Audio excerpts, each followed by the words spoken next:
BPL এর আগেও তো 10টা আসর হয়েছে। সেই 10 আসরে 10টা চ্যাম্পিয়ন দল ছিল। ট্রফি জয়ের পর সেলিব্রেশনও হয়েছে। কিন্তু এইবার ফরচুন বরিশালে ট্রফি জয়ের পর যেই উন্মাতাল উদযাপন হলো, এমন কোনো কিছু কখনোই দেখা যায়নি। সেই উদযাপনে ফরচুন বরিশালের শিরোপা জয়ে বরিশালবাসী তাদের সেই আবেগ ভালোবাসার পুরোটুকুই ঢেলে দিয়েছেন। কিন্তু তার মধ্যেও কিছু প্রশ্নের জায়গা অবশ্যই তৈরি হয়েছে, আর অনেক বড় একটা আক্ষেপের জায়গাও তৈরি হয়েছে। দেখুন, ফরচুন বরিশালের এই প্রোগ্রামটা ঠিক যেভাবে হওয়ার কথা ছিল সেভাবে হয়নি। যেই প্রতিশ্রুতি ছিল সেই প্রতিশ্রুতি অনুযায়ী হয়নি। ধরুন, ফার্স্ট অফ অল, ট্রফি জিতলে ট্রফি নিয়ে বরিশালে লঞ্চে করে যাবে পুরো টিম, তারপরে সেলিব্রেশন হবে সেই বরিশাল শহরে, এরকম একটা প্রতিশ্রুতির জায়গা ছিল। সেইটা হয়নি, লঞ্চে করে টিম যায়নি। আচ্ছা, ঠিক আছে, সেটা না হয় বোঝা গেল যে সময়ের ব্যাপার রয়েছে। ক্রিকেটাররা যারা রয়েছেন ন্যাশনাল টিমে, তাদের ক্যাম্প শুরু হয়ে গেছে চ্যাম্পিয়ন্স ট্রফিকে সামনে রেখে। অন্যান্য ক্রিকেটারদের ক্ষেত্রেও সামনে প্রিমিয়ার লিগ রয়েছে, সেই প্রস্তুতির ব্যাপার রয়েছে। বিপিএল এর এই দীর্ঘ একটা সময় তারা একসঙ্গে ছিলেন, পরিবারকে সময় দেওয়ার ব্যাপার রয়েছে। তো সবকিছু মিলিয়ে লঞ্চে করে যে তারা যাননি, এইটা এমন বড় কোনো ইস্যু নয়। কিন্তু তারা ওইখানে যাওয়ার পর বরিশালবাসী যেই আবেগ দেখিয়েছে, যেই ভালোবাসা দেখিয়েছে, এইটা আসলে তুলনাহীন। এমনটা কোনোদিনই দেখা যায়নি। ফরচুন বরিশালের ক্যাপ্টেন তামিম ইকবাল তিনি এক্স্যাক্টলি এই কথাটাই বলছিলেন ভিডিও বার্তায়, যেটা তিনি নিশ্চিতভাবে দর্শকদের মুখোমুখি ওই স্টেজ থেকেই বলার তার প্ল্যান ছিল, বলতে পারেননি। কেন পারেননি, ওইটাই আমার প্রশ্নের জায়গা। সো ওই আগে এটা বলি যে তামিম যেটা বলছিলেন যে তিনি তার ক্যারিয়ারে এত এত দলে খেলেছেন, কিন্তু ফরচুন বরিশালের সমর্থকদের মতো এইরকম ফ্যান বেস তিনি কখনোই দেখেননি। হুইচ ইজ ট্রু, এটা আসলে সত্যি কথা। দেখুন, এই সমর্থনটা কিন্তু বা ফ্যান বেসটা তৈরি হওয়ার সাথে সাফল্যের একটা সম্পর্ক রয়েছে। ফরচুন বরিশাল, আমি আগেও একটা ভিডিওতে বলেছিলাম, গতবার তারা শিরোপা জিতেছে, এইবারও যখন তারা শিরোপা জিতলো, তখন কিন্তু সেই ভালোবাসার প্রকাশটা আরো অনেক তীব্র হয়েছে। এইটা ফাইনালে শেরেবাংলা স্টেডিয়ামের গ্যালারিতে দেখা গেছে যে মোর দেন 80%, অলমোস্ট 90% ফরচুন বরিশালের সমর্থক ছিলেন। এবং তারা জয়ের পর ঢাকা শহরের বিভিন্ন স্থানে পর্যন্ত বরিশালের সমর্থকরা তারা মিছিল টিছিল করেছেন। সো তাদের শহরে যখন ট্রফি নিয়ে গিয়েছেন এই এত এত তারকারা, ওইটা তো মানুষের মানে আবেগের বাদ মানাটা খুব খুব কঠিন। Fair enough. কিন্তু প্রশ্নের জায়গাটা সেখানে, আয়োজনটা যারা করলেন, এই যে ফরচুন বরিশাল কর্তৃপক্ষ, ডেফিনেটলি আইন শৃঙ্খলা রক্ষাকারী বাহিনীর সঙ্গে মিলে, নিরাপত্তা বাহিনীর সঙ্গে মিলে সবকিছু মিলেই তো তারা আয়োজনটা করেছেন। সেইখানটাতে কি যথেষ্ট নিরাপত্তার জায়গা ছিল? ছিল না তো। সেইখানে কি যথেষ্ট শৃঙ্খলা ছিল? ছিল না তো। ক্রিকেটাররা এই বরিশালের বেলস পার্ক, ঐতিহাসিক যেই জায়গাটা, সেইখানটাতেই তো গিয়েছেন, সেইখানে স্টেজ করা হয়েছে, ক্রিকেটাররা গিয়েছেন।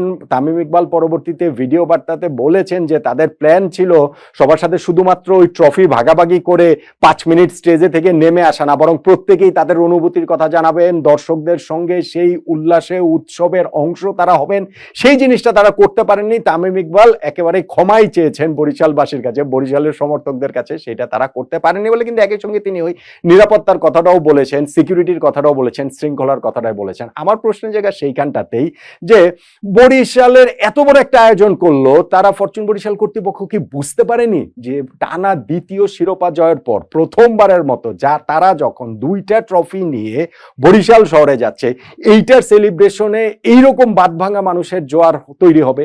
এই মানুষদের সামাল দেওয়াটা, এই আবেগের নিয়ন্ত্রণ করাটা, এই পুরো জিনিসটাকে একটা শৃঙ্খলার মধ্যে রাখাটা, সেইটা কি আসলে তাদের দায়িত্বের মধ্যে পড়ে না, কর্তব্যের মধ্যে পড়ে না? ডেফিনেটলি পড়ে। এই আলোচনাটা আমরা বিভিন্ন সময়ই করি, আমি অন্তত পক্ষে করেছি। ওই যে আমাদের ক্রিকেটাররা নানান জায়গায় গিয়ে ওই যে দোকান উদ্বোধন করেন, শোরুম উদ্বোধন করেন ফিতা কেটে।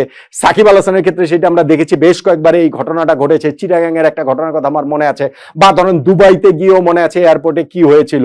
ক্রিকেটারদের ভাই কোন রকম কোন এইখানটাতে খারাপ কিছু তো হয়ে যেতেই পারতো, তারা তো এই জায়গাটাতে বাজেভাবে ইনজুর পর্যন্ত হয়ে যেতে পারতেন। মানে ওইটা তো আসলে সামাল দেওয়ার মতো কোনো অবস্থা ছিল না।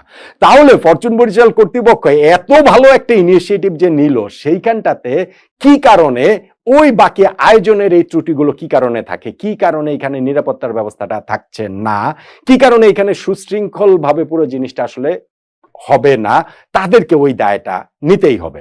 দেন এগেন, এইটা তো মানুষের আবেগের জায়গা রয়েছে, মানুষের ভালোবাসার জায়গা রয়েছে। মানুষ তো এক নজর তামিম ইকবালকে দেখতে চায়, মুশফিকুর রহিমকে দেখতে চায়, মাহমুদুল্লাহ রিয়াদকে দেখতে চায়, এত এত তারকা গিয়েছে বরিশালে, সেই জিনিসটা তো তারা দেখতে চান। সো তাদেরকে ওইখানটাতে একটা সুশৃঙ্খল জায়গায় রাখাটা আমি মনে করি যে এটা কর্তৃপক্ষের দায়িত্ব ছিল, এটা কর্তৃপক্ষের দায় যে তারা সেটা করতে পারেনি। ফরচুন বরিশালের মালিক পক্ষ তারা খুব ভালো একটা ইনিশিয়েটিভ নেওয়া সত্ত্বেও এই দায়টা তারা এড়াতে পারে বলে আমার কাছে মনে হয় না। আচ্ছা, সিকিউরিটি নিয়ে এটা তো প্রশ্ন গেল, আর আবেগের জায়গাটা মানে আমি যেটা বলছিলাম আক্ষেপের জায়গাটা কোথায়? ভাই, ফরচুন বরিশাল এবার শিরোপা জিতেছে, মানুষ তাদের আবেগটা দেখিয়েছে। এই আবেগ কি বাংলাদেশের কোনায় কোনায় নাই? বাংলাদেশের প্রতিটা অঞ্চলে নাই, প্রতিটা জেলা শহরে নাই?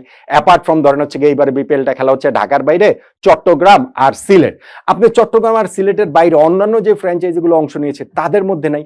রংপুর রাইডার্স তো এই বিপিএল এর মাঝখানে তারা তাদের শহরে গিয়েছিল, সেইখানেও আমরা দেখেছি এইরকমই জনতার উল্লাস, বাদ ভাঙা মানুষ, তাদের সমর্থকরা, ক্রিকেট সমর্থকরা তাদের ভালোবাসাটা জানিয়েছেন।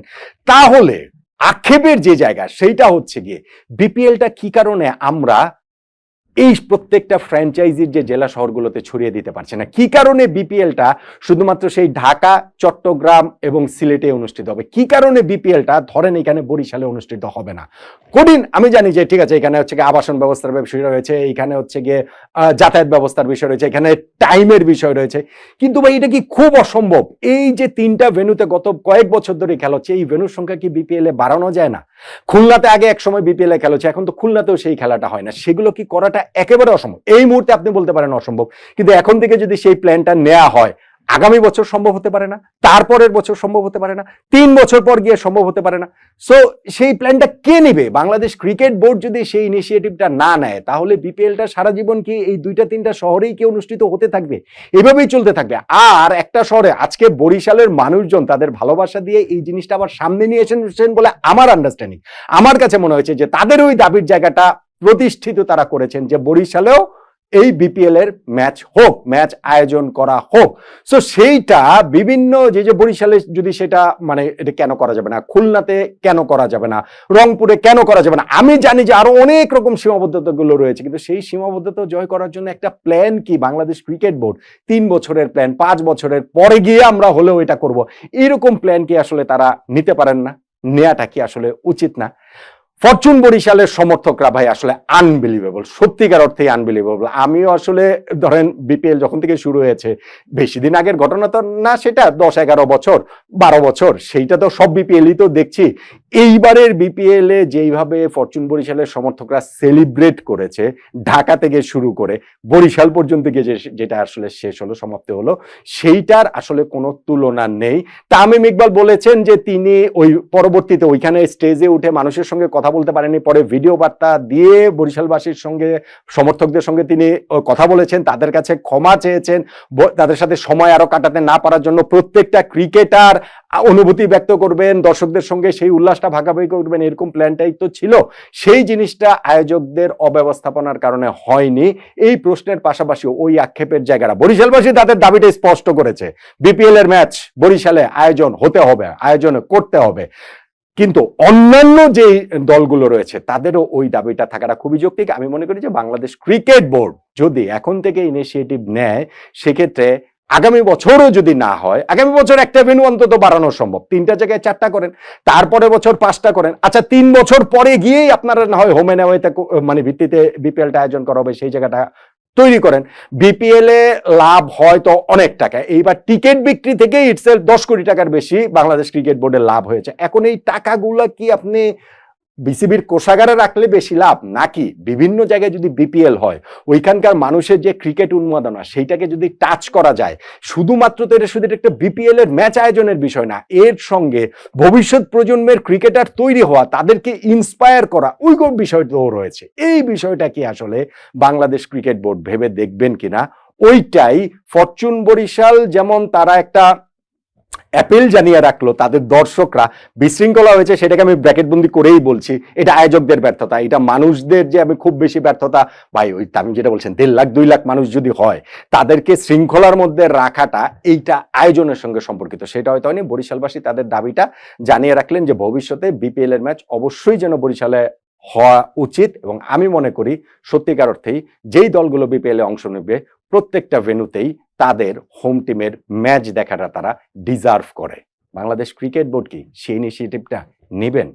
নেয়া কি উচিত না? বলেন তো দেখি।